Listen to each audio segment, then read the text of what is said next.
Welcome to the channel. This is the all-new electric Honda NY1. Now the question you have to ask yourself is, have Honda done enough in their first new battery EV vehicle that's mainstream? Let's start with the name. So first of all Honda electric cars, EVs, will be called E, just like the Honda E, which I have a video on the channel, which I absolutely loved.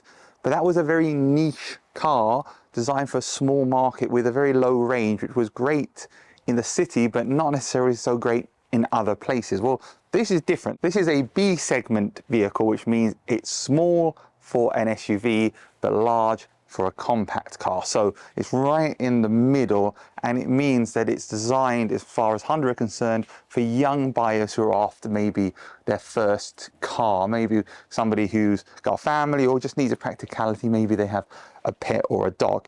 Now this car has some traits from the Honda E which I really like, and it's got some things which are totally different, and it's really interesting to see the contrast between the two cars. There are two trims available in the UK, the Elegance trim, which starts at 44,995, and then the Advanced trim, which is at 47,195.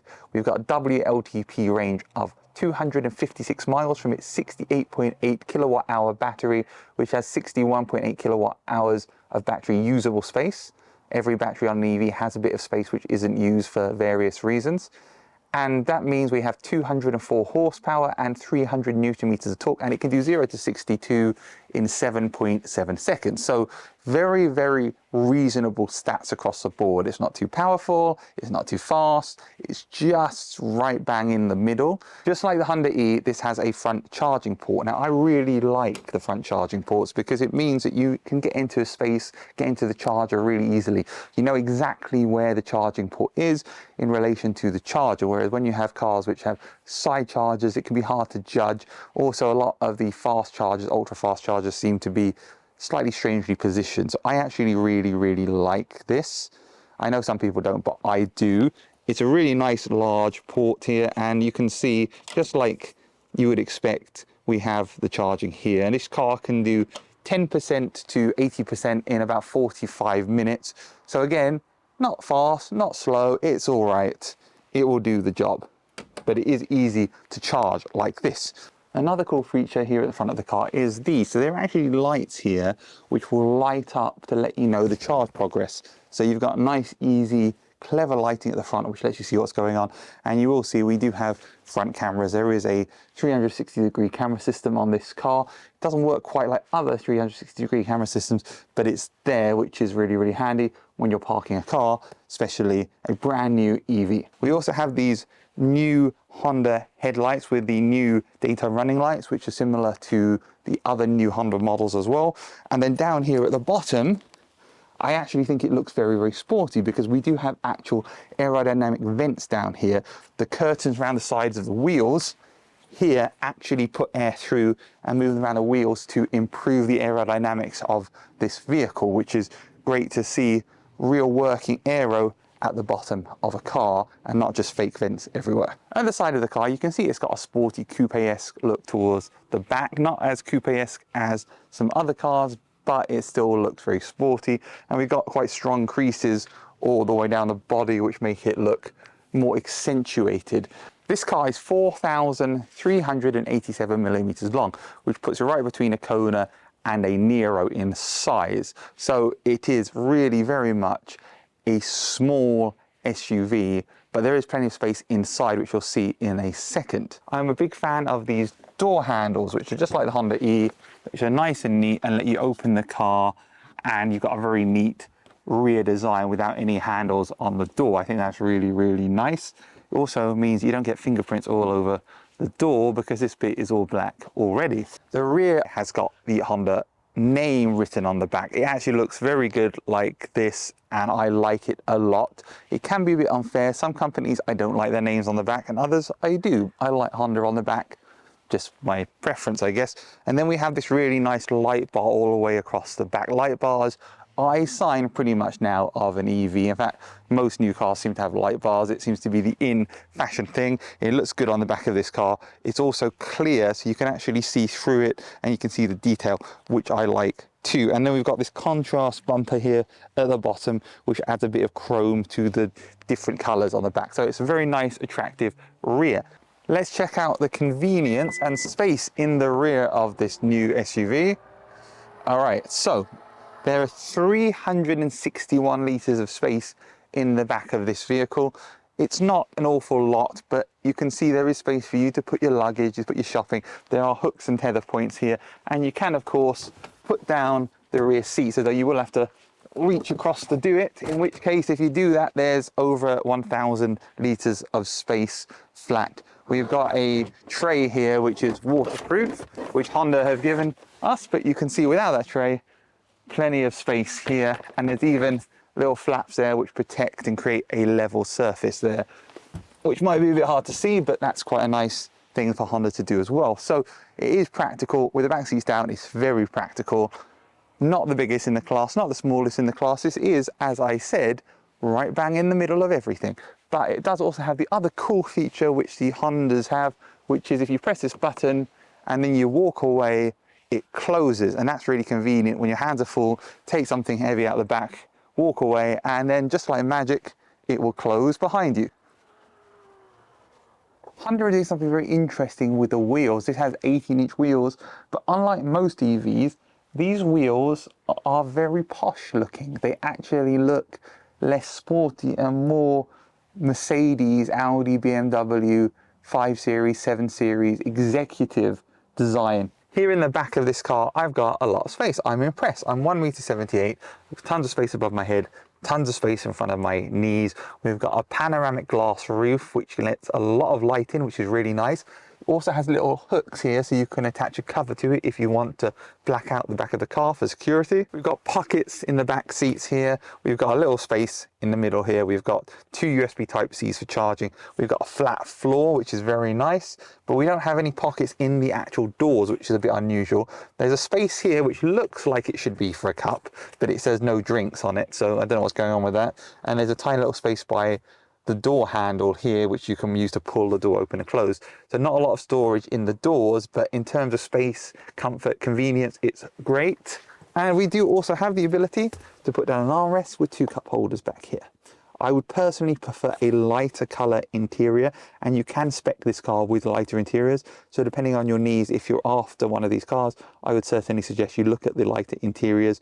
It would just bring it up a notch and make it feel even more premium in here and even more airy and spacious. In the front of this car, there are lots of changes from other Hondas in the past. Now let's check out the technology in this car, and it starts with this massive 15.1-inch infotainment screen. Now, it's very different from traditional Honda screens. You can see here we've got our top connected area, which is Android Auto and Apple CarPlay, but also has information underneath which lets you go, for example, into the multi-camera view or out of it, which is nice to see. Underneath here we have our assistance settings, as Honda calls them, which lets you go through all your normal settings. I can see my EV menu. I can see anything I want, which would normally be available down here. And then we've got our climate control area. Now this is just for climate control. And then we have these buttons underneath here, which I can press to get the car to heat up immediately without any delay, so you don't get cold. It's great to have these buttons here, some physical buttons for climate controls, even though this is very easy to use in the middle. Thank you very much, Honda, for that. We've got our buttons down here, which I really enjoy, which are for our drive. So drive, neutral, reverse, and park makes me feel like I'm in a Lamborghini. And then naturally down here we have our Honda charging, wireless charging with a little LED light which changes color. We've got a USB Type A and a USB Type C. The A is for data, so Android Auto, Apple CarPlay, and the C is for charging, just like the back. And then we have our buttons down here which give us our drive modes, which go between eco, normal, and sport. Thank you very much for that. And then we've got our park assist button, which allows the car to park itself. Overall, this infotainment system is a big improvement over other Honda systems. It's much faster, much more responsive, and looks a lot better. And it's very different from the Honda E, but not in a bad way, although it is much more traditional compared to modern EVs. And we have our 10.1-inch digital driver's display here, just like you'd get on any modern Audi, BMW, or Mercedes. Are you worried about your online data? Well, I have a solution which means you don't have to worry at all. It's called Aura, who are the sponsor of today's video. Data brokers sell your information to scammers, spammers, and anyone else. Aura shows me which data brokers are selling my information and automatically submits opt-out requests for me, which is a fantastic feature. You may already have one or two of these tools, such as a VPN or a password manager, but Aura has it all in one, and it's fantastic value. Aura is always working to keep you safe in the background so you can concentrate on other things which are more important in life.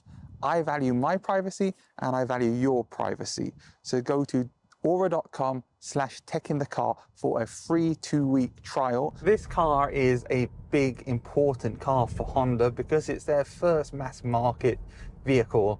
The Honda E was a really cool car, but it wasn't the kind of car that lots of people bought. They're still very rare, actually, to find a Honda E on the street. So, and those that have them, I know love them, and I loved my time in the Honda E too. But this is the car which Honda hopes from their EV range will start the trend towards Honda being a big player with EVs in the market around Europe and around the world. And there are a lot more EVs coming from Honda. They're going to make the whole range electric. There's been some interesting news at CES as well. So in terms of Honda's future, this car is important.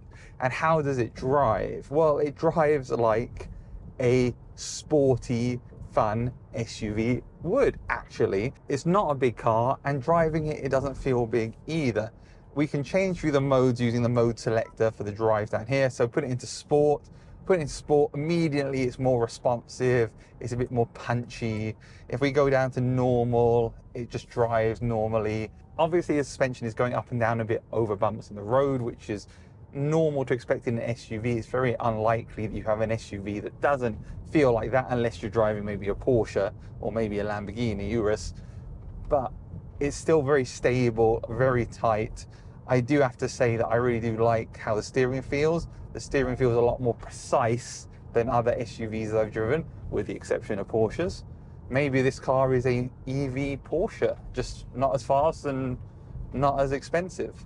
I don't know, could be the way to look at it. Let's turn the heated steering wheel on, which is really nice in the cold weather. Now this does have a cool little trick, I don't know if trick is the right word, a smart way of doing things. If you knock the car into, in fact, let's demo it now.